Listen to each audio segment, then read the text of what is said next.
Hello, and welcome back to Redefine Parenting. I am your host, Venu Keller, and I want to welcome you to the Spanglish World Network and her network on Zingo TV, channels 250 and 251. Please remember to download the Zingo TV app on your respective app stores and iOS and Android devices.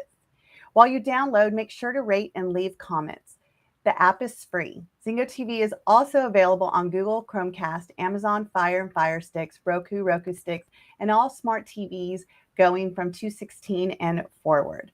Today, I'm really excited to have my not only special guest, but she's been a dear friend of mine for several years. We have gone through a lot of our different types of personal developments and just kind of growing with each other. And so it was really special to me when I asked her if she would come on to my show and share a little bit about a book she wrote. There's been a great topic with a lot of my clients lately about, are they hovering over their kids too much? Are they doing too much for their kids? How do they know their kids are going to be independent? And one of the things that I do when I'm coaching, what is it that we really want for our kids? And when it comes down to it, it's we want them to be happy through their definition of what happy is, healthy, and independent. So that brings me to introducing my friend and guest, Allyson Ward, who's a number one bestselling author, a speaker, a coach, a business mentor. And she wrote the book, Please Don't Come Home Except for a Visit. It is a guide to raising independent kids. So Allyson, welcome to the show. Thank you. Thank you so much for having me here, Vinu. I love the work that you do. It's so important. Our children need a lot of support these days. And of course, we want to set them up to win in life. Absolutely. And I feel like your book is really designed to do that. I know that you were a single mom for a long time. So was I. So we were able to kind of collude on that through the years.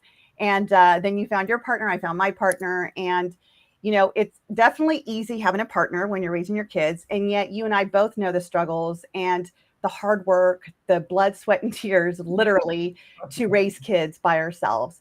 So what inspired you to write this book? A couple of things, actually, Vinu. One is my mom was an amazing parent, and she kind of set me up for success early on. She had her background in early childcare development, and she always talked to us about children and the needs of children. So I always heard that growing up. Unfortunately, I lost my mom at a very young age. I already had two children, but my children were very young. And so I knew how important it was, and I always relied upon her as my resource. And then when she went away, I realized I needed to do some more research because I want to make sure that my girls were set up to win in life.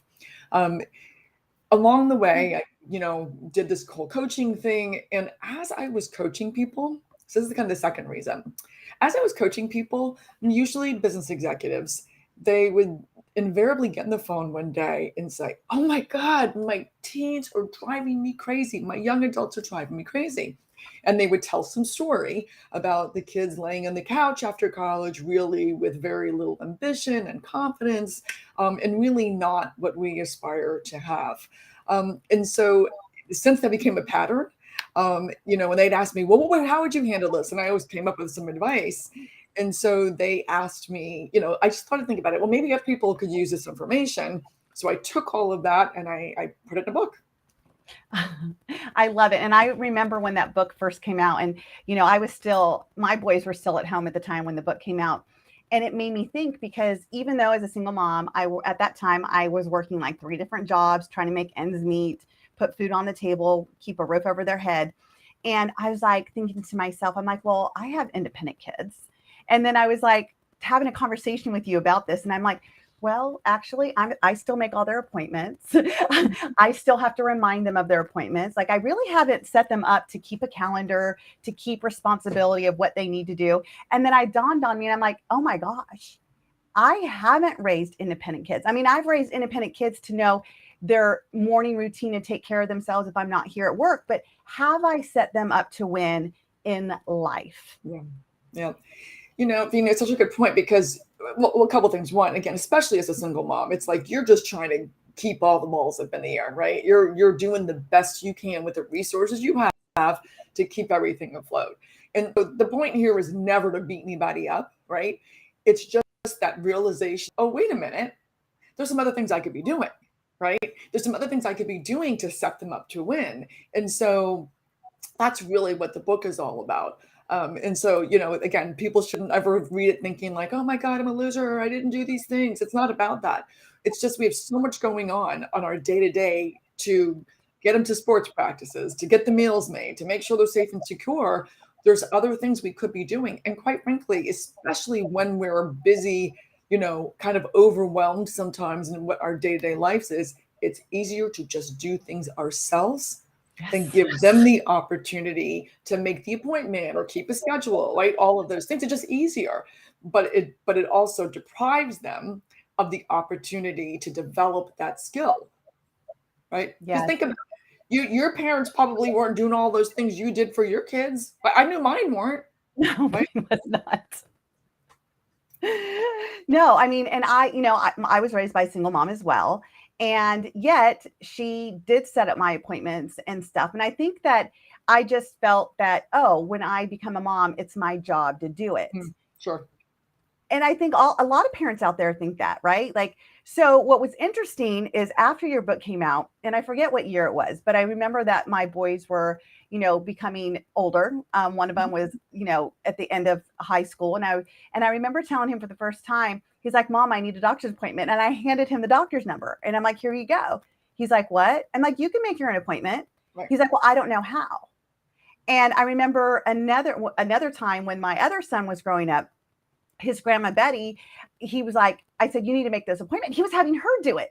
And I said, why are you having Grandma Betty do it? And he's like, well, it's like, she's like my secretary, Mom. And I said, actually, no, she's not, but it was kind of funny how he actually found a resource, right? Like he just got resourceful. And so that's okay. we try to find what's great about it.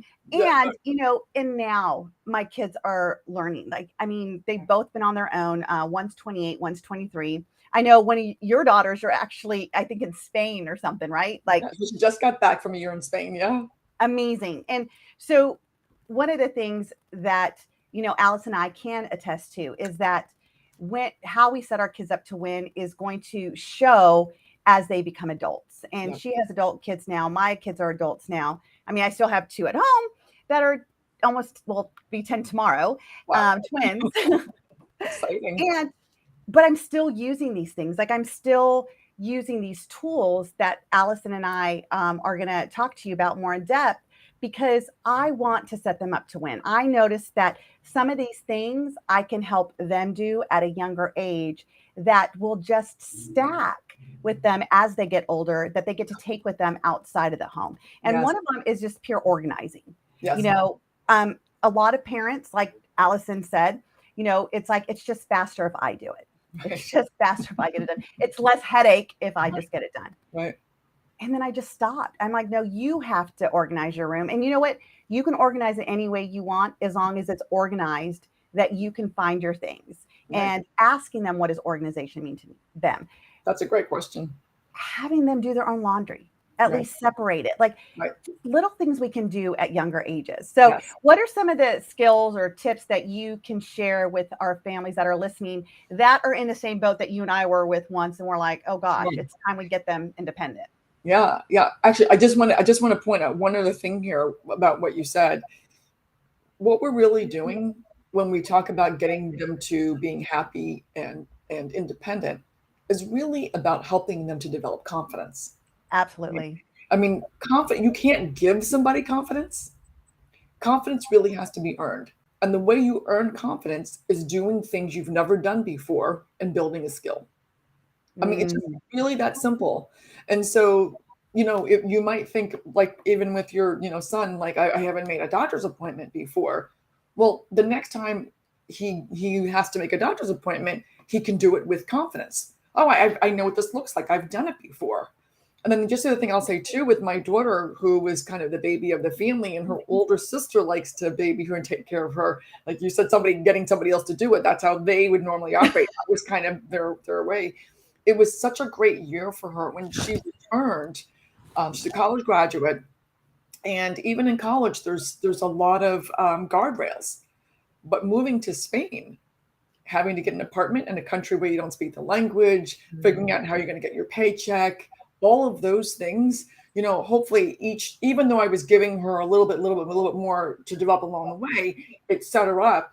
So she had some basic skills, but then she had to go beyond it. So it's the confidence, I think. And I see that in her now returning from Spain in her year. I would say, you point out a couple of great examples, organizing, helping with preparing your meals, right? Preparing lunch in the evening. One of the things that I used to do with my kids when they were particularly young, I would always give them choice, but I would limit their choice. I'd say, I remember when I got TiVo, right? When TiVo first came out, my kid's a little bit older. So when I first got TiVo, and I recorded everything I felt was suitable for them to watch. But when they went on TiVo, I'd say you can watch whatever you want to watch. Well, because I already knew I had narrowed it down to what I was already comfortable with. So that's where the parenting and the opportunity for them to have some independence comes in, right? So you can pick any show that's 30 minutes, right? In the book, the way I frame it is, this is the time, especially you're sort of getting a little bit older and your kids are a little bit young here. But what's really important is moving the relationship from supervisor to trusted advisor. Oh, I love that. You're doing. Say that again and describe that, because that is key. Sure. Yeah. So what you're doing to help them to gain this independence is moving from the role of supervisor, right, where you're telling them, brush your teeth, do your homework, take the garbage out, right, to trusted advisor. So trusted advisor is a word that I always use in my corporate days, where my job as a salesperson or a consultant or an attorney, you want to be able to gain the trusted advisor role with your clients. So they know that they can rely upon you. They know that you're going to shoot them straight, right? They can rely upon you. You can open your network. And in the book, I go into a great level of detail of all the whole definition. But what would happen is, and I would say this typically happens around the time the children get their driver's license, right? Because that's a big sense of freedom for most people in the United States. You're letting them out. So you're preparing them up until this point. But when it gets to this point, I can remember, as my girls got older and they'd say, Mom, can I do fill in the blank? And as they got to that point, I'd say, I don't know. Can you? Have you done the things that you know you need to get done? Not what I say you need to get done. That might look like homework, preparing for the week with a dance practice, whatever those things were, making a phone call to a grandparent, whatever the things were, their extracurriculars. And then they would have to tell me, yes, I have done those things. And so, yes, I can go out and meet my friends at the mall, right? Or something like that. So that's one of the, that's really the premise of the book, is how to get them there. Right. Yeah. I just want to touch on that, because what I kind of do the same thing when I'm like coaching parents, right? And I call it controlled control. So you get to control how much control you want to give them. And I am a big fan of giving our kids choices, and not too many, because then they go into overwhelm. Right. We have to think as adults, what sends us into overwhelm when we have too many choices that we need to make, or too many things on our plates, right? So we know that we just chunk things down. So how do we do that the same for the kids? It's like, even starting, like I work with a lot of picky eaters. And so it's like looking at what they do want and what they don't want. And then I take two choices of that they don't want, but have that one thing they do want. So in order to get this, you got to pick which one do you not want, because a lot of it is about taking the chance and trying something new. Sure. And then it goes back into what you were saying about confidence. A lot of times our kids get confidence when they see we have confidence in them. When we have that trust in them, that they're going to make the best decision for themselves. And like, I've even taken the titles off my kids, like with the twins. I've told all our nannies and everything else, our grandparents, don't say our kids are good or bad. Like, don't tell me, hey, Sam was a bad boy or Sage was a good girl. Tell me that they're great kids and they made bad choices or they made good choices. Absolutely. And it was funny, because raising our kids that way, the other day we have a new puppy, and I was looking at the puppy, because it totally went bathroom in the house. And I'm like, oh my God, I feel like we're back to square one. We've been doing this for a few months now. And I'm like, bad boy, you're a bad puppy. And Sage says, no, he's not, Mom. He is a great puppy. And he made a bad choice to poop on the carpet. I love it. I love it. So they do, they model us, right? So we start young by taking away the labels of what's good and bad, and we put it on the choices. So they, again, like Allison was saying, is that they have confidence. They have confidence that they know actually how to make that right choice and what is a right choice for them. Right. Because and go ahead. I was going to say on that point, the thing that is, again, as my children were getting older, they would come to me and say, and this is a great and dangerous thing. They'd come to me and say, oh, well, what did you think of my score on my test, how I did in the dance concert, whatever it was, looking for this external validation. Yeah. And that's lovely. They care what I think. And I don't want them to be the need for all the external references. And I would always say, I think you did a great job. But more importantly, how do you think you did? What was great about it? What did you love most about it, right? Deepening that experience for them so they can really focus in. Well, you know what? I realize now I actually can get an A if I just, study, take my, have a different study plan, right? So, and I always ask questions for, well, what made you get the A this time when last time you got the B in the test? Well, I studied more, or I studied with a friend, or whatever their strategy was, because often they don't realize what they did. So you want to bring it to the consciousness so they can then repeat it. Right. So it's like a success strategy. And it's so great because I just talked about this on probably a few shows back about having our kids really start to internalize how they feel. And you brought that to light. And I talked about it in another show because the twins brought their report cards home and Samuel didn't have all A's. And he's like, well, can you ask the teacher, what I need to do? And I said, well, that's a great question, but you can ask the teacher. Right. You're the one who wants the grade. It's your class. You go take responsibility. You ask the teacher. Because again, this is all about building confidence. Correct. If our kids have the confidence to go and ask the teacher to support, and the other thing is like aid in their own rescue. That's what he's doing. Yes. And then he came home. He's like, I asked the teacher. He's like, but I wasn't clear exactly what I need to do. Can you message her? And at that point I said, yeah, because you took initiative, I will follow up so I could be clear on what you need to do. Right. And I said to him, though, I asked him that same question. I said, what does it feel for you to have a B versus an A? Mm-hmm. Because again, taking away the blame and shame over grades, what is it that they want? And the other thing, and Allison, you know this about me, is I'm very external reference. So, and that's been one of my challenges, that I was always looking for everybody else to tell me that I did a good job, that I never really got to feel what a good job was, just probably until the last couple of years that I've learned how to go within myself. So I ask myself that if I want my kids to be better, what could I teach them? And that is, how could their measurement tool be within themselves? And then the other thing that you said that I started to do as well is the success formula. When you got that A, what did you need to do? Because again, they just think that they're going and doing, that it just happens. Right. We know as adults that there's always like success leaves clues. Right. So what is it that you did before that worked? And how could you replicate that now going forward? So I would just say, change one thing that you said that we know as adults. I would say a lot of adults don't know that also. And because they don't stop and think, wait, what did I do? See, what people often do is they'll say, give me feedback. And they're looking for what went wrong. Yeah. And that can be helpful. But it's great to get feedback on what went right, because that way it's repeatable, right? So this is important also with your children. If you're going to give them feedback on something, you always want to start with, wow, you did a great job caring for the dog today. I love how sweet you were when you were, consoling them or whatever. I love that you took you took him out for a walk without me having to ask, like really specific, all of the things that they did great. Now, you notice he went to the bathroom in the dining room, and I noticed that you didn't clean that up. That would have really made it even better, right? So you've given them specific things of what they've done well. And the reason I said that I don't think adults know that, I think generally people don't know that because they're always looking for what's wrong. It's how we sort what's wrong. You're right. And we comment on that. And that's great to a certain extent, but it feels better to be recognized for what was great And again, we don't always know that what we did was great and how it landed. And so it's why it's always important to do both. Yeah, no, I agree. And you know what? I've been programmed.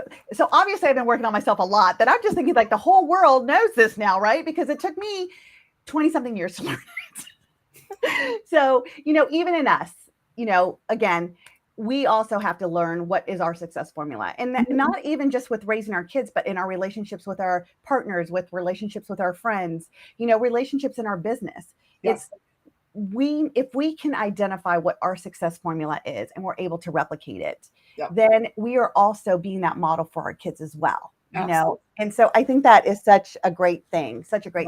And it's funny, I wish I remember the quote that my husband always says to our daughter, but it's something about, the one thing that a girl can't buy is her confidence and wear it well, or something like that. And my daughter knows the quote so well. And I'll hear them having that discussion. And I think it means so much coming from her dad, Sure. that they can have this discussion. And he reminds her, especially like when she's not had a great day at school, where she's felt kind of left out from the girls, because I'll tell you, I feel like mean girls start at the age of 8 or 9. I think you're right, unfortunately. And so she'll come down, and my husband is so great with just reminding her about the confidence that you can't buy. Right. And that's like the one quality that looks great on a girl is her confidence. It's so true. It's so true. And you said something a few minutes ago. I think you were talking about your son. And again, this is really important. And I want to kind of tie it back. So the one premise of my book, like I said, is moving from supervisor to trusted advisor. And then the formula that I use that everyone really needs to employ is the GRIT formula, right? So having a game plan, being resourceful, investment and transformation. And something that you said a moment ago about when you were talking about advocating for self, that really comes under the heading of resourceful, right?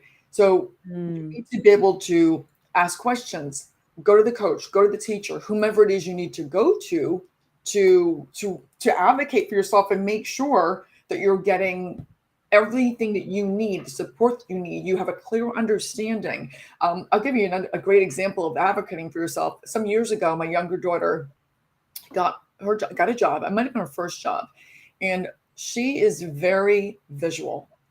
The girl is like not auditory, right? So thinking of the modalities of visual, auditory, and kinesthetic, it's important to know how you learn best. And she's definitely visual. In fact, we talked about it before she went in, or actually, I'm sorry, she'd already started the job, and her manager was saying she worked for like a smoothie shop. So you have to make the smoothies and get these ingredients, put it in, blend it for so long. And he explained all that to her. He told her how to do it on the first day. Well, because he told her how to do it, she really wasn't doing a great job.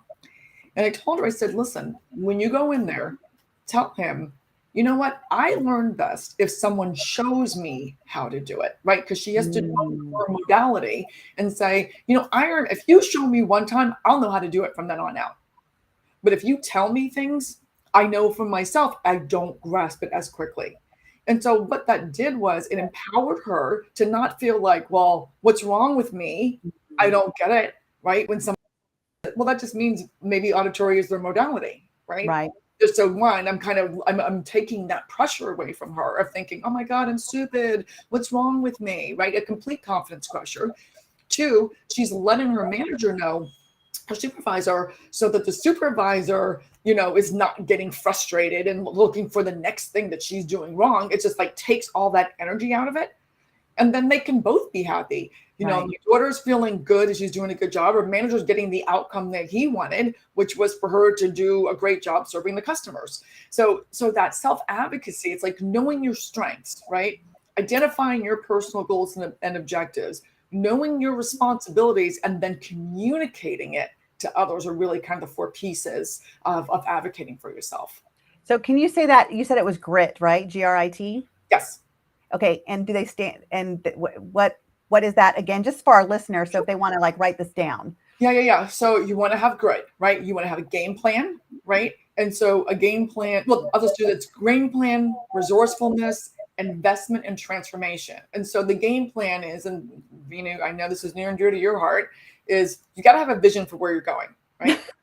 Like, what's your outcome, right? So like, if you're going to bake a cake, you're going to think, well, what kind of cake do I want to have? I'm making a birthday cake. I'm making a carrot cake. What am I doing, right? So if I have my vision, I'm really simplifying this. Well, why is it important to me? Well, it's important to me because I'm making it for my dear friend or for my child, and I really want to light them up when they come home and they say I've made them this birthday cake. So it's important to me.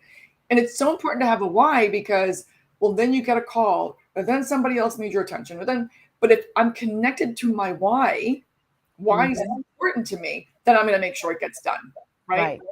And then you set up, you have a roadmap. Like you need to pull the eggs out, you need to get the butter out, you need the flour out, you need to get my mixer out, all of those things to get the outcome. And that works in anything. Same thing when you're talking about your kids going to school. Well, if they're going to go to university, why do you want to go? Right. What's your outcome? Huge investment. It's a huge investment. And I think it's so important to just not assume that, first of all, everybody should go to college. Right. And if you're going, though, why do you want to go? What's your outcome? So if somebody who says, well, I know I want to be in Supreme Court, like that's my goal in life, that's a very different roadmap than somebody who wants to be, say, a musician. Or maybe is a little bit less clear on what they want, but starting from the end in mind. So the person who wants to be in the Supreme Court, okay, great. So maybe you need to have internships. You need to have, so you can kind of map out where you're going. Exactly.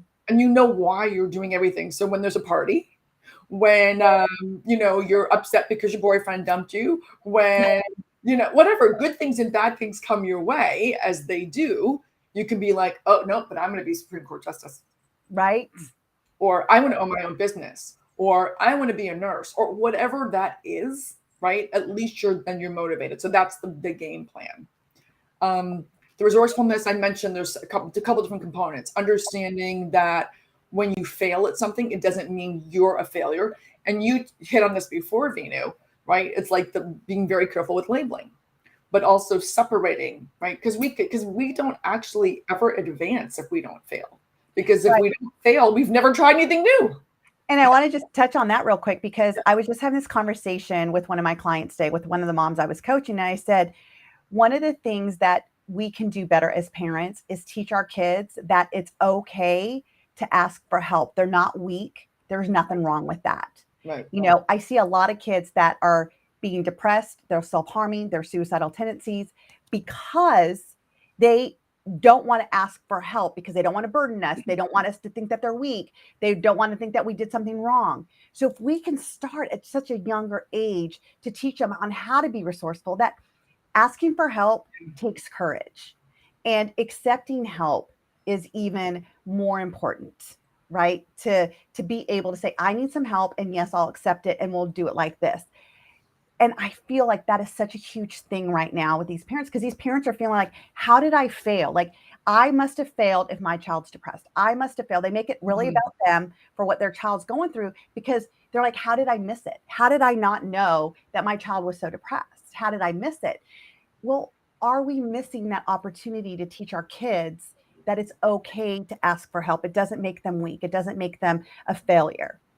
And I just wanted to kind of touch on that, because I feel like that's part of it too. And it just kind of came up today in one of my coaching sessions. Well, I think you're right. I think there's unfortunately, a lot of signals that asking questions does mean that you're not as smart, you're not, or, whatever. And I had, my two girls were very different learners. My older one was like that superstar student, right? Things came more easily to her. She had certain skills, like very high executive functioning. We always joke that she took everybody in the family's executive functioning skills. But the thing is, we all shine in different ways. Right. And so my younger one, it would be very frustrating to her. And a lot of times I could only say what I could say. There would be a teacher who would be like, you asked too many questions. Well, I was like the teacher to say, right? But there's so when you're talking about, well, how this parent, how could I not know? Because you are not the only person that shapes your child. That's right. I mean, you just aren't. We do the best that we can, and we are not the sole influencer of our children. Right. And that's why, honestly, I've created this show about Redefine Parenting, because we don't know what we don't know, and that's why I bring like some of the, experts like you. And I feel like we are experts because we've been successful in getting our kids out. And, it is so important. So, okay. So we have game plan, we have resourcefulness, and then the next one? The next one is investment. So investment is, We really want to start teaching our children about money earlier in life. Okay. So specifically by time they leave, they ought to know what it means to have a spending plan, more commonly known as a budget, and really start to understand what are their beliefs about money, because that's going to shape everything they do. One of the things that I used to do, well, two just quick tips that I used to do with my girls when they were really little. First of all, I would give them at a very young age, it wasn't much money, but they got $10 every week. They didn't have to do anything for it, and their schools have thought they should work, they should not work. My point was I wanted them to get accustomed to making choices with money. So they didn't actually have to do anything for it, because my frame was everyone has to do chores to make the house work. I'm not paying you to do a chore. I'm like, no, you got to take the garbage out. You got to, whatever it is, right? So I'm not paying for that. Part of the family. Come Exactly. help. Right. That's what it means. That's just what it means. But I did want them to have money. So I'd say, this is your weekly allowance. And again, they're pretty young. But when they got their money, they got envelopes. And they had envelopes. One was marked for contribution. And they had to put 10% of the money in that. And then I had another one marked savings. And they had to put 20% of their money in that. So any money they got from what I gave them weekly, if their grandparents gave them a birthday gift, whatever it was, whenever they got money, they had to 10%, 20%, and they could put the rest in their wallet to spend with not a lot of supervision, but some supervision, right? When they were young, I'm not going out and getting wild, right?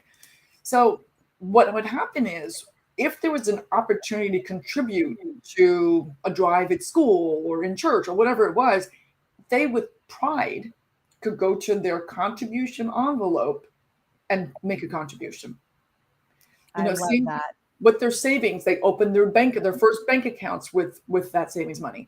And then the other thing, wow, this was brilliant, if I do say so myself. But seriously, I'll never forget, both my girls were dancers, and when they had recitals, every one of their costumes were like $65 or $70, which is a lot of money, right? And they'd be in 3 or 4 numbers every show, right?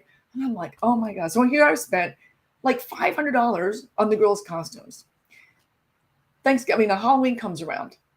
And I'd say, well, what do you think you want to be for Halloween? Oh, I don't know. I said, well, do you think you might want to repurpose one of those costumes? Right? Oh, no, I don't want to do that. So, okay. Well, and they said, well, can you take me to the store to buy a Halloween costume? And I'm like, I'm thinking I'm going to go to a store to buy some cheap thing that is not as nearly as well made as the costume that I've already spent. And so I'd say, oh, okay, sure, we can do that. So just so you know, costumes run about $40, and I will put in half of the money, and then you put in half the money, because I know they have money. Mm-hmm. And then they'd say, oh, I got to spend $20? Oh, no, I think I'll use one of the costumes in my closet. And so when they had some skin in the game, then they were less quick to spend your money, right? They now have a value on the money that they did not have before. So that's, kind of, people have different schools of thought on the money thing, but that, to me, it taught them a lot of lessons. I think this is very important because, going through the whole personal development over the last 15, 16 years, one of the things that I've had to change is my belief on money. Mm-hmm. And where did it come from? Mm-hmm. Like, I remember when I was little, like, we didn't have any money, so I wasn't allowed to do anything. And my mom's like, I can't afford it. I can't afford it. And that's what I always heard. Yes. And then when I had the boys, I'm like, well, I don't want to do that to them. Right. So then I went in credit card debt way beyond, that it took me years to pay off, because I was like, okay, I got to change their money belief. But now with the twins, we kind of do what you do, but now I'm going to add the contribution envelope. So thank you for that, because they love to donate, and they do. Yeah. Like, if they had a teacher that had breast cancer, and they were doing like toy drives, and my daughter helped create one of the fundraisers for her. So they have that contribution heart, right? Mm-hmm. Or like when we did the basket brigade, they love to I'll use my money. So I feel like it'd be a little bit more organized if I did that, the contribution like bucket, if you would. So thank you for that. And I also believe skin in the game means a lot. So example I have recently, I bought my daughter a brand new bathing suit for the summer. Me and my husband were gone for a week, so they stayed at their brother's, and she got to wear it.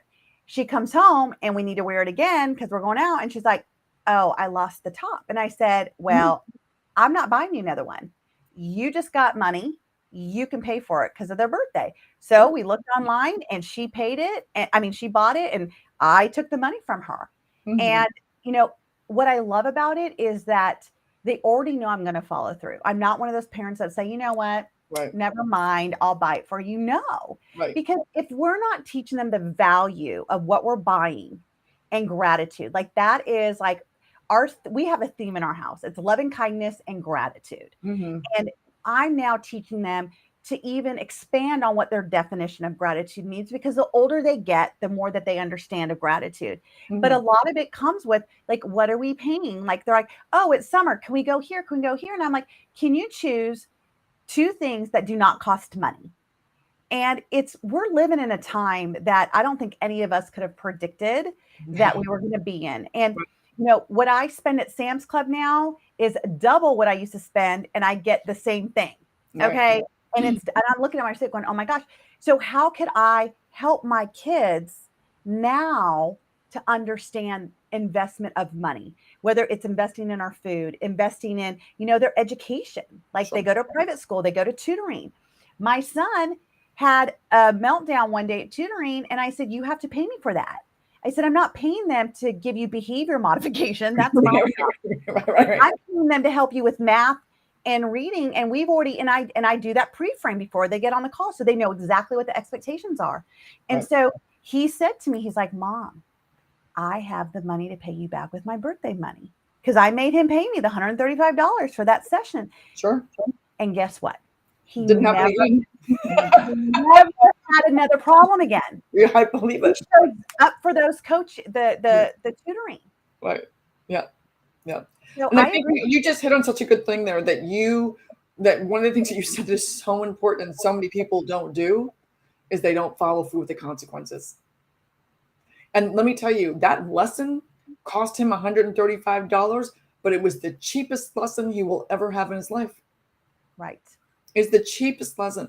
And I tell you, and when my older daughter was in college, she was trying, her heart was in the good place. She was trying to do something to help out her sister. And she got bilked for $2,000. Somebody scammed her $2,000. And that was like so much of the money she had earned over the previous year. And I remember her, like, she was so upset. Now, she knew not to say, like, well, can you give me $2,000? You know, she didn't do that. And I remember, and she was so upset about it. She felt really, in addition to feeling taken advantage of, she felt really stupid, right? And I said, listen, you know what? Your heart was in the right place. And, you know, here's the thing. You learn that lesson now, and it only cost you $2,000. Some people get to be a whole lot older, and the consequences are much higher than $2,000. Right. So, like, look at it as a blessing. It's a gift.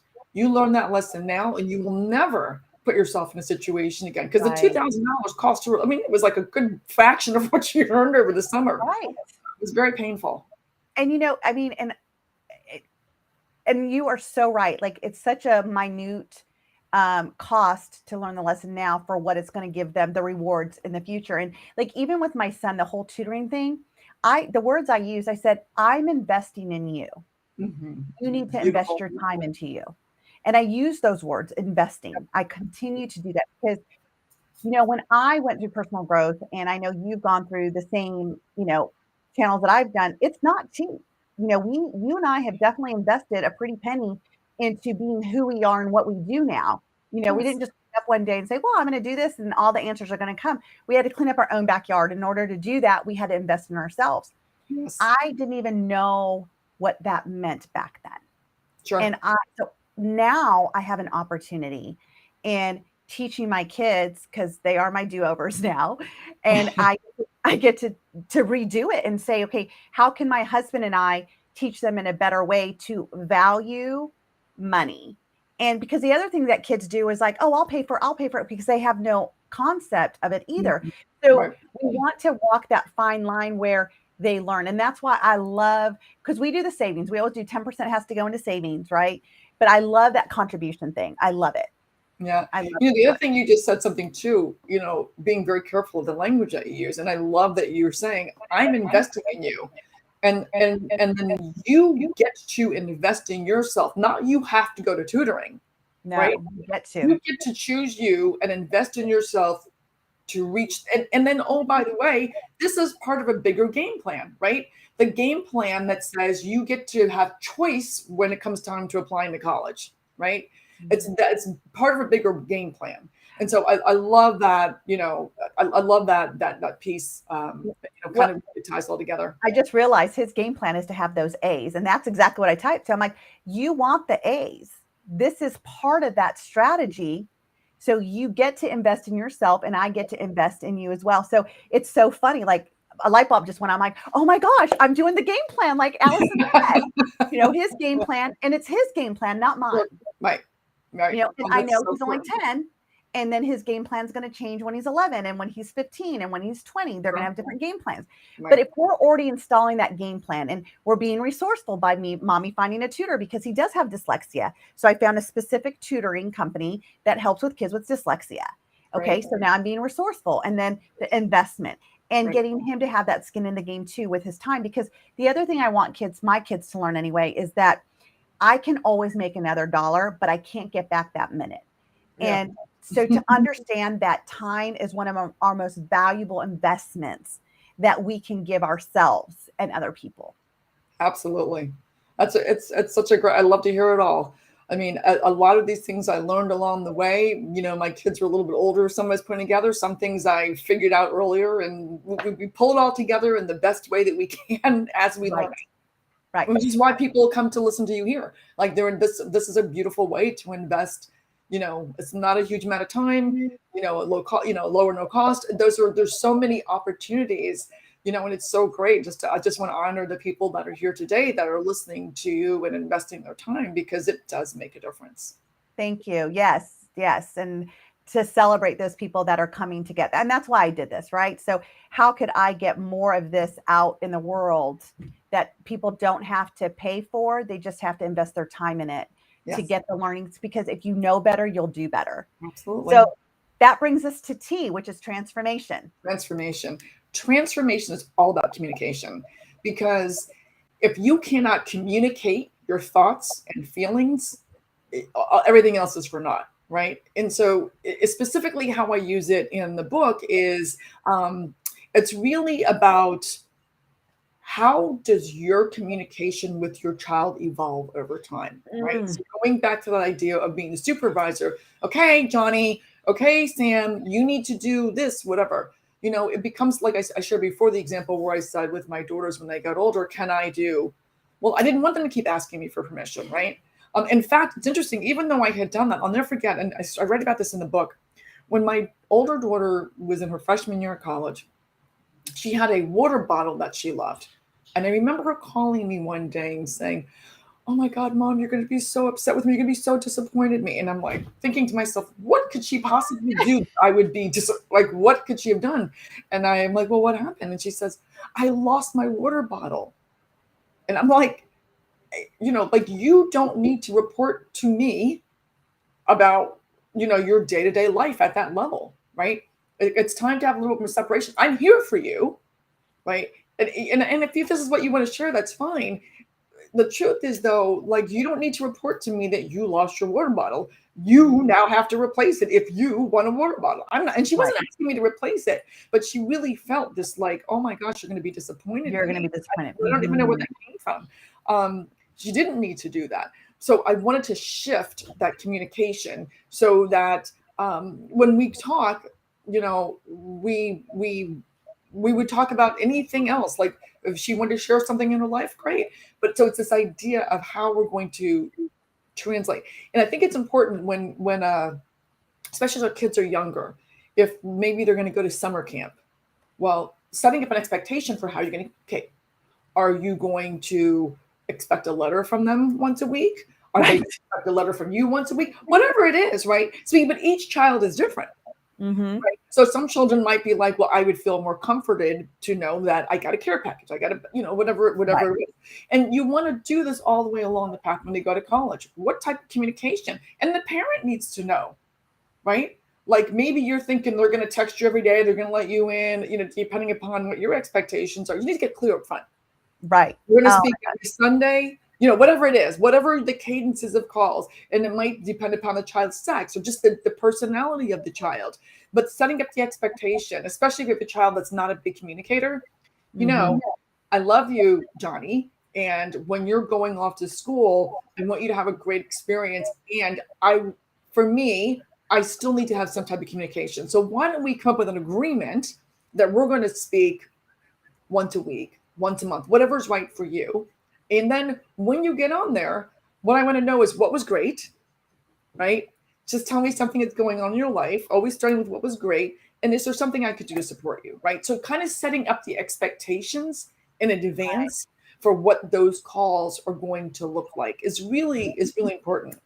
I love that. I love that. And just to like piggyback off of that, like one of the strategies that I give families that I work with consistently is tell your kids, do you just want to vent or do you want me to support you in solving that? And, Yes. I got that from one of our good friends, Melissa Risted. She told me this years ago when I was just like going on. And she goes, Vinu, are you venting to me or do you want me to solve it? And I said, I don't know. Can I get back to you on that? She goes, yeah.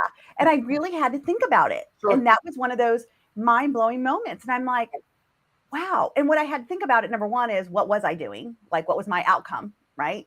But number two is how does this show up in my life all the time? Am I really venting to my husband, to my friend, to my kids? Or am I asking to solve something? Do I need support in solving it? And then I was like, oh my gosh, this is great when we're communicating with our kids as well. Yes. And teaching them to, what is it that you want? Do you want to just vent to me or do you want me to help support you in solving that? Yeah. And I think that is huge. And, people know that one of my things is how do we give kids a childhood they won't have to heal from? And part of that is this communication is giving them that open and safe and trusting space to communicate where they're not judged. That, because you said, you're like, I don't even know where that came from, that she was afraid she was going to disappoint me because she lost it. Maybe it came from the fact that you taught her about investing in what you buy and holding it sacred, and that she felt she disappointed because she wasn't, through that definition. I mean, because that's a definition I give my kids. So I can see my kids saying, you're going to be so mad because I lost it, because I'm teaching them to value. Sure. Right. So I'm not going to be mad at them per se, but they want to make sure that they're setting it up. So please don't judge me. Don't feel like I didn't value this. Sure. And I lost it. So I feel like, again, our communication can really set them up to have that and say, I'm disappointed in myself, Mom, that I lost this. And, I'm just wanting to vent to you. And I just want you to know that, it was my favorite. And I'm going to take some of my money that I put aside to go buy another one. Like, how do we create that type of communication where kids don't feel that my mom's going to judge me or I'm a bad person because of that? Because that's the last thing. Like, we as families, as parents, how do we support our kids in building that self-worth and self-esteem to know that because you lost something does not make you a bad person? Sure. Yeah. And I get that all the time from my kids too. Like, oh, you're going to be so mad at me. I lost my phone. And I said, well, I'm not mad at you that you lost your phone, but what do you need to do so this stops happening? Right. So, what's the strategy, right? It's, in fact, the one thing I was going to say, what I was thinking when at one point what you were saying, Vinu, is, and I actually have a theory as to why I do this, but with my kids, I'm always like, great. So what's your strategy? What did you learn from this? What's your strategy? Like, and I know my kids sometimes are like, oh my God, can it just have happened sometimes, right? They're like, Mom, could just have been the thing. It doesn't have to be a learning lesson. But you know what I realize is, because I do that all the time. And what I realize, the reason I do it is because my mom died at such an early age. I'm always thinking, I know there were more lessons that she wanted to impart upon me. So then I become very, like, I want to make sure I'm jam packing every opportunity, every learning opportunity, right? But I have created this space. If they say that to me, I don't get upset. If they're like, Mom, can it just be a moment? And it's like, fine. I've given them the space to say that as well. Nice. So, and then the other thing I was just going to say about the transformation is it's developing your communication skills. I love it. Our kids, especially, and this is particularly important. It was important when I wrote the book about 5 or 6 years ago. It's even more important now because you probably have seen this, in your community as well. I would say in general, because of the pandemic and people really kind of like being home for 2 years, their ability to communicate effectively with other people has just, Yes. really, not just our kids, I would say most people. Right. And so continuing to develop those skills is so important. And so it means having a conversation with somebody and not texting them, right? Right. So creating this space, calling your grandparents and having a conversation with them, people who are not going to text you maybe at the same, level, encouraging them to spend time with their friends in person, joining Toastmasters as they become young adults, things that they can do to help them to communicate better. I can remember years ago being in Toastmasters, and I was in Toastmasters because I wanted to do more speaking on a stage. And what I did not realize is that a lot of the people who were in Toastmasters were there because they just wanted to increase their confidence in speaking up in a meeting. Right. Right. In their marriage, right? Or in their family, when they're, church or temple or mosque, whatever that was. And so it's such an important part. I used to take my kids sometimes to Toastmasters and those little things in the beginning, because it's not really for kids, but they would have those table topics where they give you something and then talk about it. There's so many golden nuggets from that. And I'll tell you, like, I have a client that I was working with and we're like supporting her new identity. And somebody said, well, somebody told me to join Toastmasters. What's your thought on that? And I said, I think that's amazing for you.